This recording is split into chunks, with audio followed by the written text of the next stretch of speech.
Bollywood beauty Janhvi Kapoor Tirumala శ్రీవారిని దర్శించుకున్నారు. తన తల్లి అతిలోక సుందరి శ్రీదేవి 61వ జయంతి సందర్భంగా ప్రతి ఏడాది తిరుపతిని సందర్శించే ఆచారాన్ని అనుసరిస్తూ మంగళవారం ఆమె శ్రీవారి దర్శనం చేసుకున్నారు. గతంలో శ్రీదేవి సైతం తిరుమల శ్రీనివాసుడిపై ఉన్న భక్తితో తన ప్రతి పుట్టినరోజు నాడు తిరుమలకి వచ్చి దర్శనం చేసుకునేవారనే విషయం తెలిసిందే. ఈ నేపథ్యంలో ఆమె కుమార్తె జాన్వీ కపూర్ ఆ సంప్రదాయాన్ని కొనసాగిస్తూ వస్తున్నారు. తన మదర్ అనే కాకుండా తనకు వీలున్నప్పుడల్లా తిరుపతి ఆలయాన్ని జాన్వీ కపూర్ సందర్శిస్తూనే ఉన్నారు.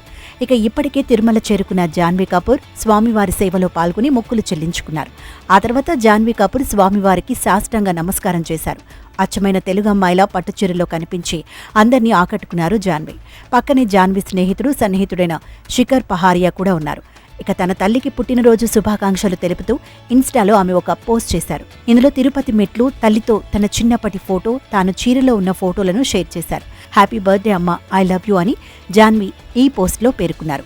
తిరుమల కొండతో పాటు తాను చీర కడితే తన తల్లి శ్రీదేవికి చాలా ఇష్టమని జాన్వీ కపూర్ గతంలో పలుమార్లు పేర్కొన్న విషయం తెలిసిందే.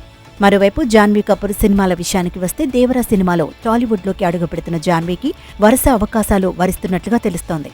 దేవరా సినిమా సెట్స్ పై ఉండగానే గ్లోబల్ స్టార్ రామ్ చరణ్, బుచ్చిబాబు సానా ప్రాజెక్టులో ఆమె సెలెక్ట్ అయింది. ఈ మూవీ ఇటీవలే పూజా కార్యక్రమాలను కూడా జరుపుకుంది. అలాగే యంగ్ టైగర్ ఎన్టీఆర్ సరసన ఆమె చేస్తున్న దేవరా సినిమా 2 పార్టులుగా తెరకెక్కుతోన్న విషయం తెలిసిందే. ఎన్టీఆర్, రామ్ చరణ్ సినిమాలే కాకుండా మరో 2-3 ఆఫర్లు కూడా ఆమెకు వచ్చినట్లుగా తెలుస్తోంది.